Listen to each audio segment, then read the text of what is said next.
Chief justice صاحب نے تقریر کی، آپ نے سنی ہوگی، پھر آج کی سماعت بھی ہوئی. ایک اہم بات ہے جو جمعے کی سماعت میں بھی اور پھر ہفتے کی تقریر میں بھی چیف جسٹس صاحب نے دہرائی ہے، اور وہ یہ ہے کہ اپیل دائر نہیں کی گئی یا کوئی نظر ثانی کی درخواست نہیں کی گئی، جس کا مطلب یہ ہے کہ کسی کو کوئی اعتراض نہیں ہے. اگر کوئی نظر ثانی ہوگی تو اسے سنا جائے گا. یعنی اس وقت بھی تھا کہ آپ نظر ثانی کر دیں، اب بھی آپ نہیں کر رہے ہیں. اب ظاہر آپ کی پوزیشن ہے کہ ہم تو مانتے ہی نہیں 3-2 کا ہے، 4-3 کا نظر ثانی کی ضرورت نہیں ہے، آپ کی پہلے دن سے پوزیشن ہے، تو آپ نہیں کریں گے. تو صورت میں چیف جسٹس نے آگے یہ کہا ہے کہ اگر آئین 90 دن میں انتخابات کی بات کرتا ہے تو یہ ہمارا فرض ہے یہ کہنا کہ 90 دن میں الیکشن ہو. یہ ہماری چوائس نہیں ہے، یہ ہماری ڈیوٹی ہے، بجائے اس کے کہ ہم کوئی وجہ ڈھونڈیں کہ ایسا کیوں نہیں کہنا چاہیے.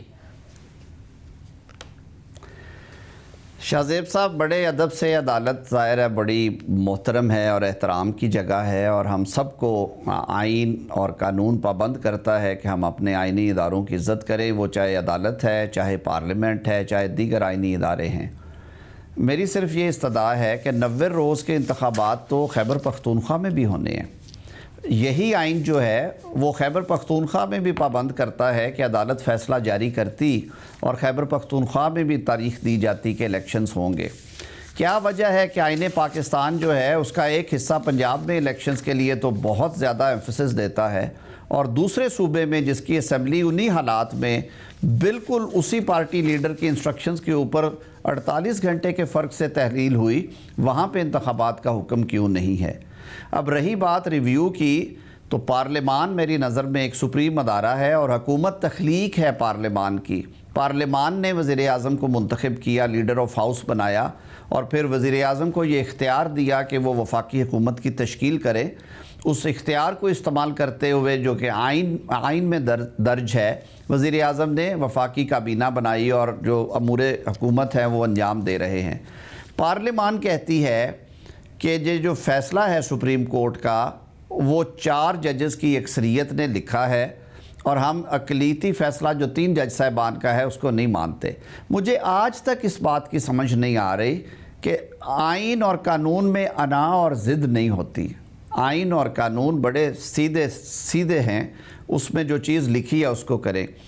اسی سپریم کورٹ آف پاکستان کے 4 معزز جج صاحبان نے اپنے فیصلوں میں لکھ دیا کہ ہم نے یہ جو پٹیشنز ہیں یہ 4 لوگوں نے خارج کر دی، اور انہوں نے کچھ بیک گراؤنڈ بھی دی کہ جو کچھ اینٹی روم میں کہا گیا.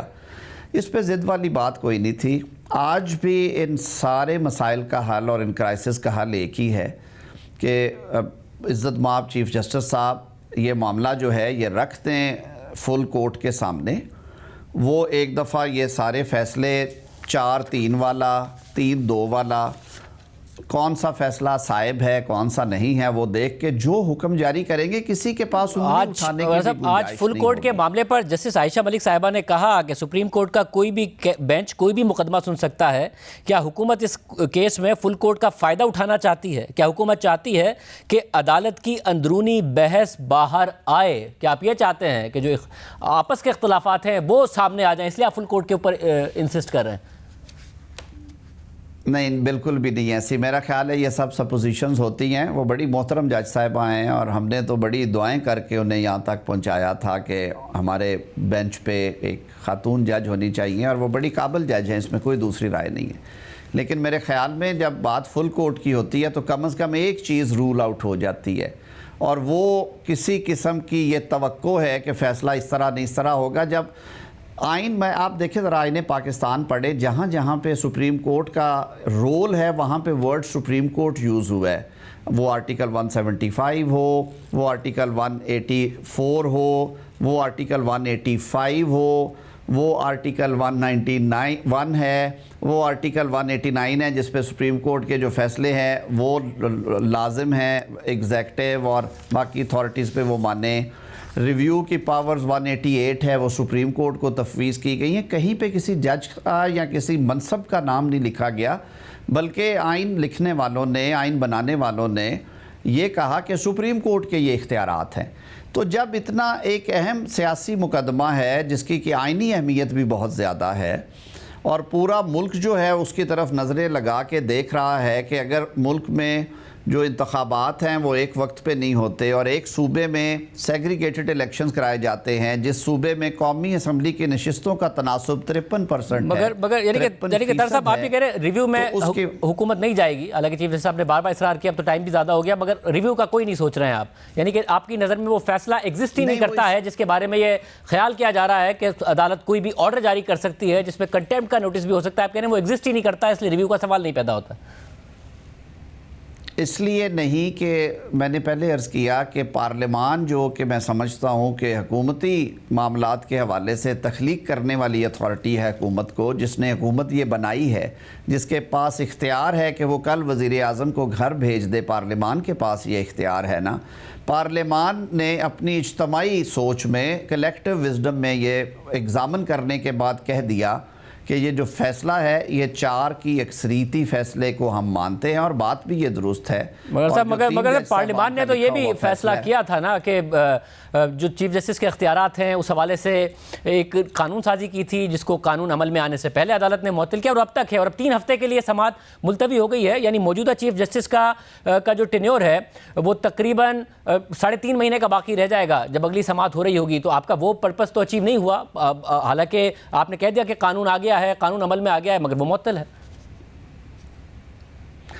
شاہ زیب صاحب دیکھیں، قوانین بنتے ہیں پوسٹیریٹی کے لیے، تو کسی ایک شخصیت کے لیے یا کسی ایک موقع کے لیے نہیں بنتے۔ یہ بڑی تکلیف دہ بات ہے کہ ایسی قانون سازی جس کے بابت ملک بھر کی بار کاؤنسلز اور بار ایسوسییشنز دہائیوں سے یہ مطالبہ کر رہی تھی، اور لٹیگنٹ فرینڈلی قانون ہے، اگر اس کو اس طریقے سے ان پریسیڈنٹڈ طریقے سے 2 دفعہ جو میجر قوانین جن پہ بہت زیادہ اعتراضات آئے، NRO کے قانون کے لیے بھی فل کورٹ بیٹھی تھی، 17 جج صاحبان بیٹھے تھے، اور جو فوجی عدالتیں قائم کی گئی تھی پشاور کے واقعے کے بعد، حالانکہ کنسنسس تھا پارلیمان میں، کوئی ایک ڈیسینٹنگ ووٹ صرف آیا تھا، باقی سب نے یہ ووٹ دیا تھا، تو دیکھیے ان معاملات میں بھی فل کورٹس ہی بیٹھی تھی، تو کوئی حرج نہیں ہوتا۔ یہ سپریم کورٹ کے اپنے اختیارات کے بارے میں، اور چیف جسٹس صاحب for all the more reason مجھے بڑے محترم ہیں، میرے استاد بھی ہیں، ان کے لیے بہت عزت ہے، لیکن چیف جسٹس صاحب کو چاہیے تھا، اور ابھی بھی میرے خیال میں مناسب سمجھیں، تو یہ ایسا معاملہ ہے جس پہ وہ تمام جج صاحبان کی اجتماعی رائے لیں، اور وجہ یہ ہے کہ اگر وہ نہیں کرنا یہ، تو پھر ایسے جج صاحبان کا بینچ بنائے جنہوں نے مستقبل میں چیف جسٹس نہیں بننا، جو کانفلکٹ آف انٹرسٹ میں نہیں آئیں گے اور خود بھی اس سے الگ ہوں، وہ لوگ جو کہ فیوچر میں چیف جسٹس صاحبان آنا چاہتے ہیں وہ بھی الگ ہوں، اور جو باقی جج صاحبان ہیں میرے خیال میں وہ 7 یا 8 لوگ ہیں، وہ بیٹھ کے سن لیں۔ اس سے پبلک کانفیڈنس بڑھے گا ادارے پہ، ادارے کی عزت اور تکریم میں اضافہ ہوگا۔ یہ کوئی انا کی اور کوئی عزت کی لڑائی نہیں ہے۔